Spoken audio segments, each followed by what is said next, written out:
Hey everybody, this is Jay Moore. I'm the founder of the group The Ordinary Christian, and today I am going to talk with you about how Christians can live in this world and not be of this world. That's right. How do we as Christians live in this world but not of this world? We're going to take a look at 1 Peter chapter 2, verses 11 through 17.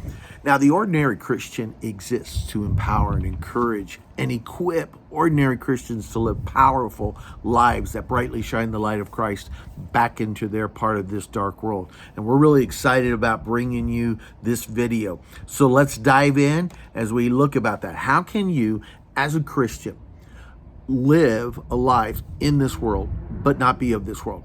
We're going to look at three important considerations, three important factors, three extremely vitally important components on how to do that. Action plans, three actionable things to either not do or to do. Matter of fact, we're going to look at one thing that you should never do and two things that you absolutely need to do if you are going to live a life that's in this world as a Christian, a follower of Christ, but not of this world. So let's dive right in and get into this very first point. First point, ready for it? As Christians, we need to abstain from the sinful desires of this world. Abstain from the sinful desires of this world. Listen to what the Apostle Peter says in 1 Peter chapter 2, starting with verse 11. He uses these words. He says this, "Dear friends, I urge you as foreigners and exiles, aliens and exiles, to abstain from sinful desires which wage war against your soul." The first thing we got to take notice is that the Apostle Peter is urging. It's another way of saying begging, pleading with ordinary Christians, pleading with the people of God there in the first century. Don't get tangled up in the sinful desires of the flesh again. He's telling them, don't do it. Let it go. Don't look at it. Don't hang around it. Stay away from it. Why? Why? Because as we talk about it, it seems like these things are fun to do. They're enjoyable. They're pleasurable. But in reality, what Peter says and the Apostle Paul both say, Paul says it in Galatians, Peter says it here in 1 Peter, he says, here's why. Because the sinful desires of the flesh are waging a war against your soul. Did you catch that? It said there. That's what Peter says. Because which are wage war against your soul. They're not for you. These things that you think are fun to do, that we think are fun to do, they're not our friends. They're not there to comfort us. They're there to enslave us. They're there to bring us back into a bondage and where we're controlled by sin again. And so Peter says, abstain from it. Get away from it. Don't be a part of it. These sinful desires, you might be thinking to yourself, well, what are they? Well, we find them very well in Galatians chapter 5, verse 19. Let me read to you what it says there in Galatians chapter 5. Galatians chapter 5, starting with verse 19, says this. Now the works of the flesh are obvious. I like that. These aren't things that, are hidden. These aren't things that are secret. These aren't going to, go, oh my gosh, I didn't think of that one. No, he says that the desires of the sinful flesh are obvious. What are they? Sexual immorality, moral impurity, promiscuity, idolatry, sorcery, hatred, strife, jealousy, outbursts of anger, selfish ambitions, tensions, factions, dissension, envy, drunkenness, carousing, and anything similar. This is not even an exhaustive list. He's just given us some to get our minds. And he says, you don't have to think really hard about it. These things are obvious. These things, you know these things already. You know what they are. And he says, don't get involved in them. Stay away from them. Don't use them at all. So that's the first one. Flee. Stay away. Flee from sin. Flee from temptation. Abstain. Don't participate in the desires of the sinful flesh. Stay away from it. What's the second one? Number two, focus. So the first one is what not to do. Now that we're going to get into the next two that tell you what to do. And so that the next one is this. Focus your life on doing good deeds in such a way that God gets the glory for it. Instead of focusing on living for the evil desires, fleshly desires, the sinful passions of the flesh, instead of doing that, fill your day, fill your time, fill your mind with looking for opportunities to do good deeds, to live doing good for others, serving others, doing good deed for others, but do it in a way that God gets the glory. Listen to what verse 12 says in 1 Peter chapter 2. Peter says this, live such good lives among the pagans, that though they accuse you of doing wrong, they may see your good deeds and glorify God on the day he visits us. Now, there's a word here that Peter uses that we need to discuss, and because sometimes I think we get the wrong idea of this word, and that's the word pagan. He refers to them. He says, live such good lives among the pagans. I think sometimes we think of pagans more like barbarians, but that's really not what it is. The word pagan just simply means anybody who has a religious belief system that's different from you. They are a pagan. So for Christians, anybody who doesn't have their faith in Jesus Christ, they're a pagan. For Jews, anybody who don't have the same belief system as Jewish people, they're pagans. If you're a Muslim and there are other people in the world who don't have the same belief system as a Muslim, they're pagans. So a pagan isn't really necessarily, it sounds bad, but it's not really a derogatory term. It just basically means you don't believe in Jesus. When Peter's using it here, he's talking about it. These are people who don't believe, have not put their faith in Jesus. They are the pagans. And here's what he says, in how you live around pagans. By the way, that would make everybody in the world other than Christians pagans. They are unbelievers. They are people who have not put their faith in Christ. So here's how you're to live your life in view of, with a watching world watching you. Here's the way you do it. You are to live such good lives among them that they see your good deeds, doing good things for them, serving them.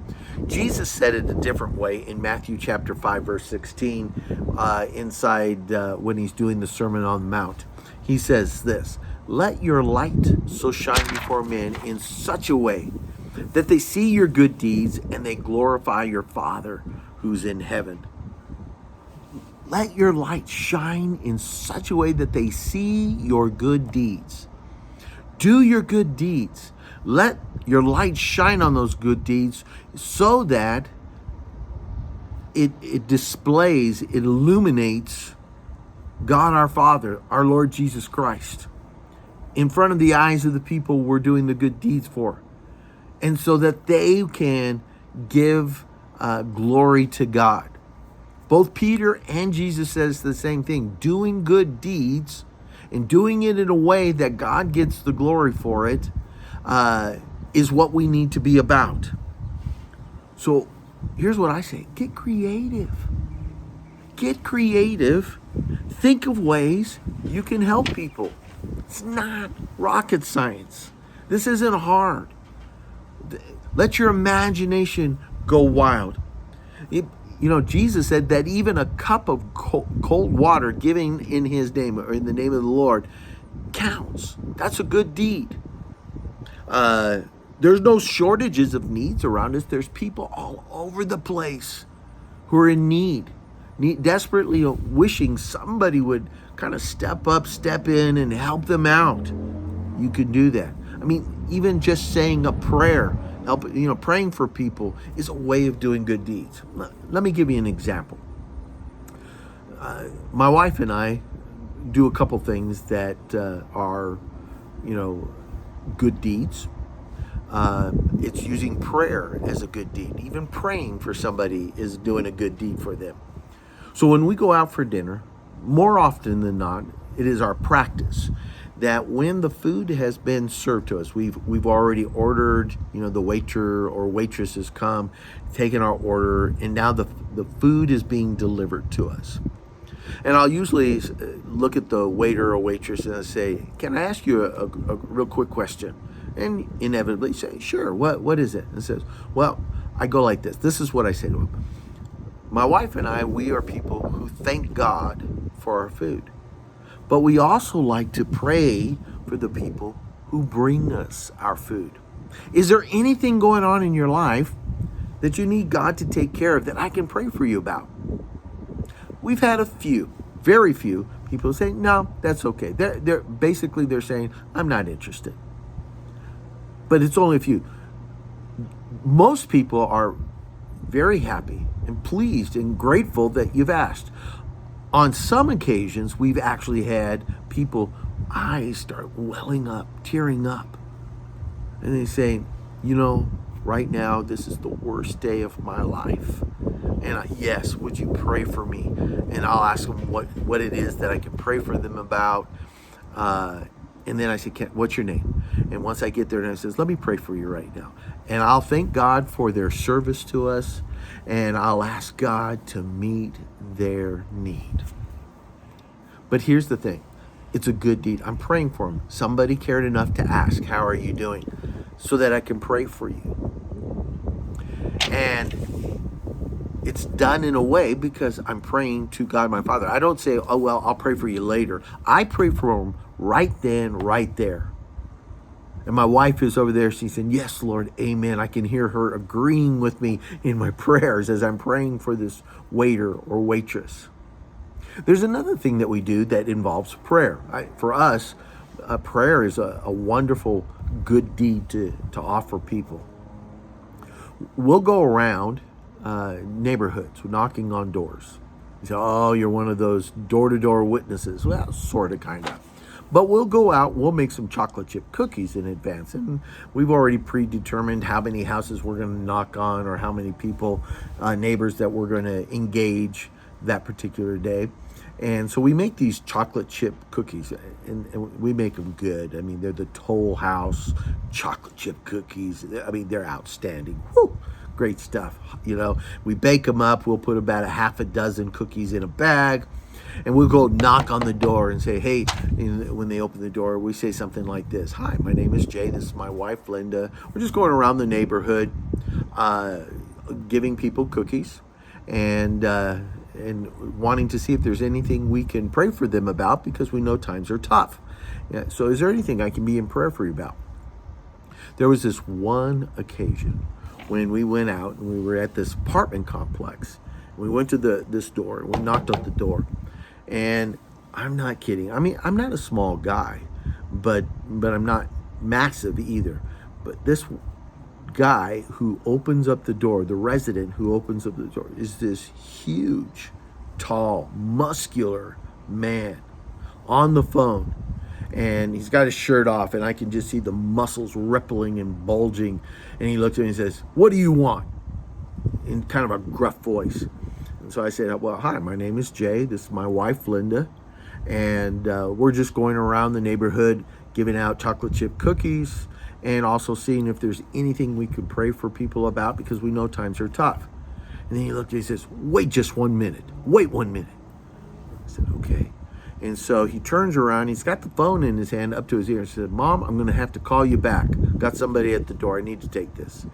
And he puts the phone down. He walks up to me. He takes the cookies. He says, "I was just on the phone with my mother, explaining to my mom about how my wife has left me, about all the things that are falling apart in my life. And my mom said to me just right before you knocked on the door, 'Son, you got to get back to Jesus. That's the only hope you have. And here you are knocking at my door asking if you can pray for me. Is this for real?'" Here's my point. He knew it wasn't odd. He knew it was God. God was up to doing something. God was pursuing him. And all my wife and I did was we make some chocolate chip cookies. We knocked on some door and we offered to pray with people. And God got the glory. And God got the glory. You have to do the good deeds in a way God gets the glory for it. Do it in a way he gets the glory. All right.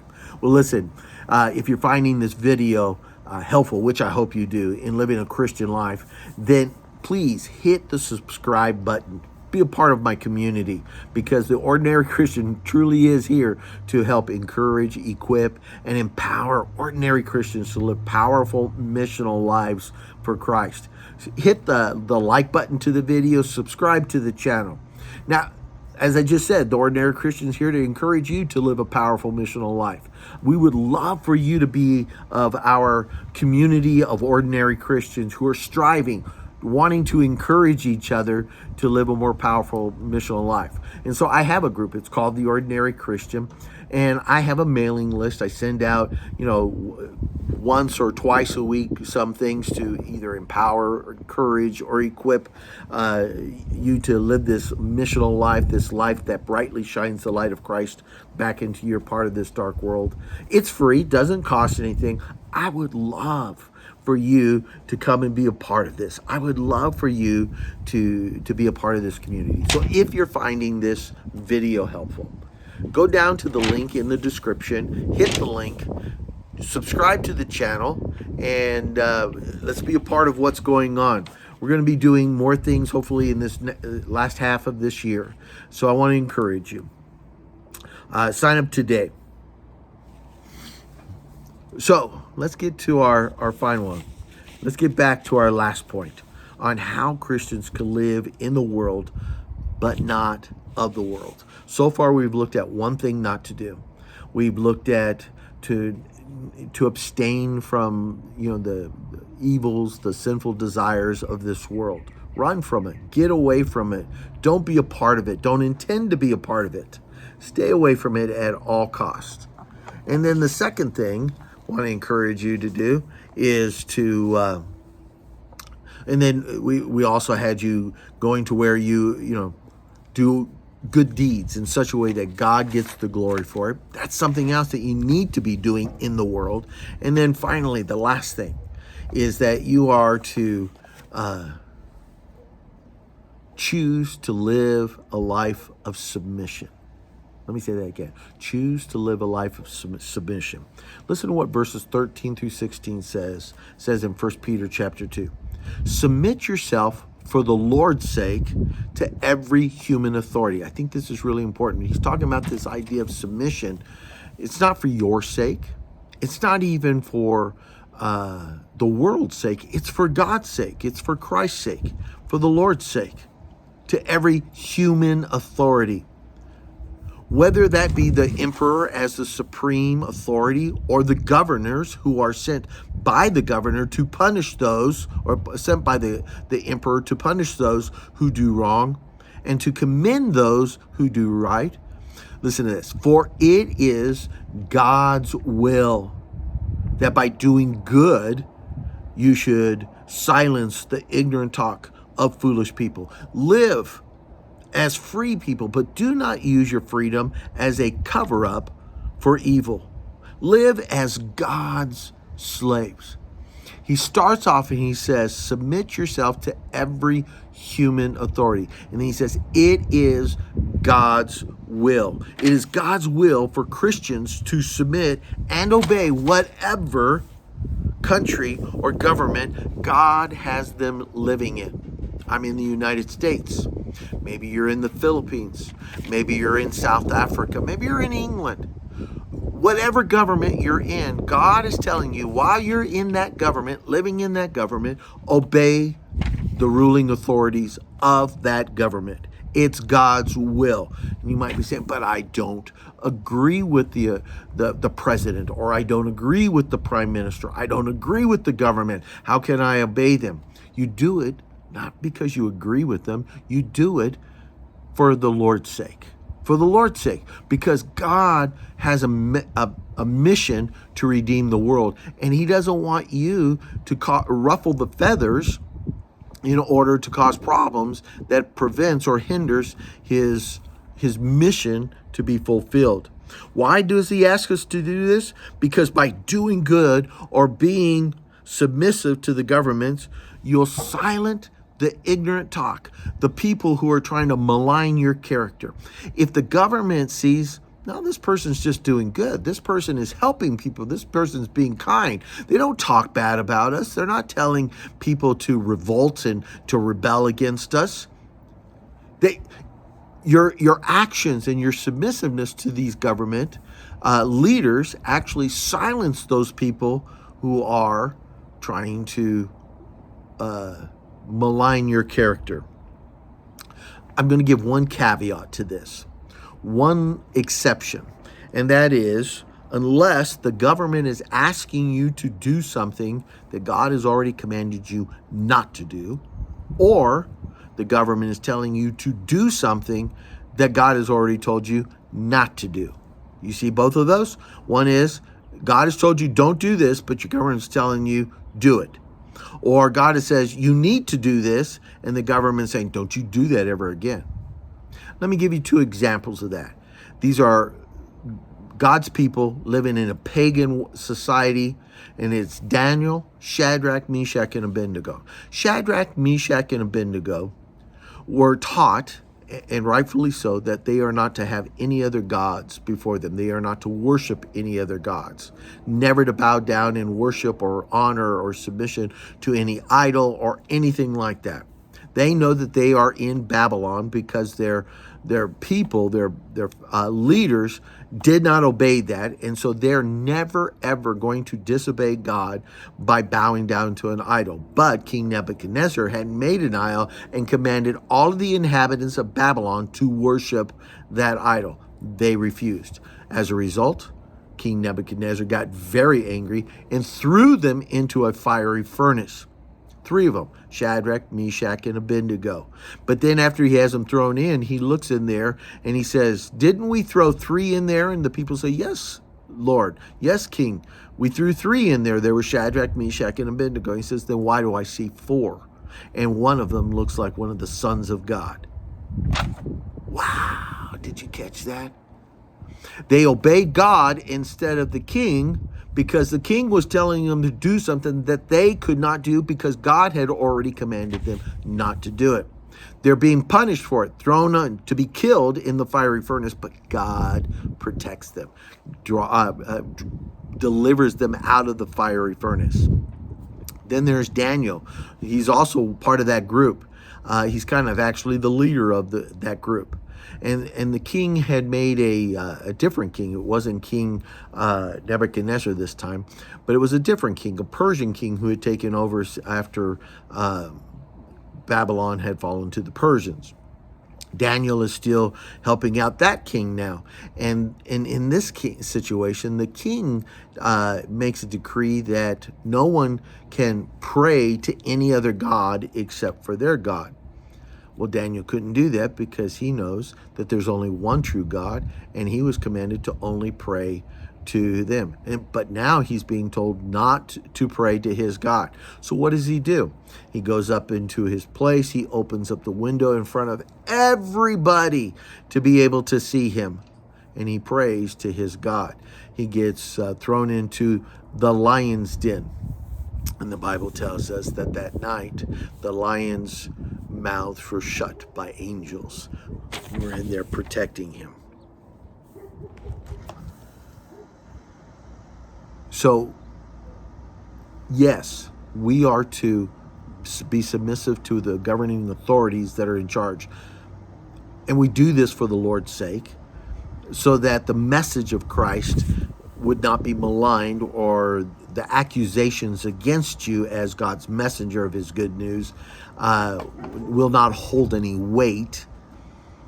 And you're to do this unless whoever the authority is, the president or whoever it is, says do something, but God has already commanded you not to do it. Or he tells you not to do something, but God has already commanded you to do it. You're to follow God in those regards. So let's bring this to a conclusion. Don't give anyone an opportunity to malign Christ on account of your actions. You're free. You're not under obligation to the ruling authorities of this world. You're an ambassador of the kingdom of heaven for Christ.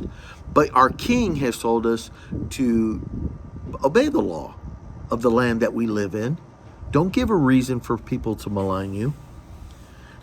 Here's what we're to do. We're to stay spiritually clean. Stay spiritually clean. Don't get involved in the lustful desires of the flesh. We're to serve others by doing good deeds for them and to do it in a way that God gets the glory for it. And we are to submit to those who are in authority. I hope this helps you. You are called to live in this world for a short period of time. But while we're living here, let's do it well. Let's do it right. Let's do it in a way that pleases God. And if we stay spiritually clean, if we serve others by doing good deeds for them, if we submit to the authorities in charge, unless it disobeys God, then we will live in a way that is healthy. We'll be able to live in the world, God's way, but not of the world, the way the world wants us to. I hope you enjoyed this video. And if you did, go ahead and check out this next video right up here about learning how to love God's way, or learning to love like Jesus. All right, everybody, take care. This is Jay Moore. I'm with The Ordinary Christian. God bless you. Bye-bye.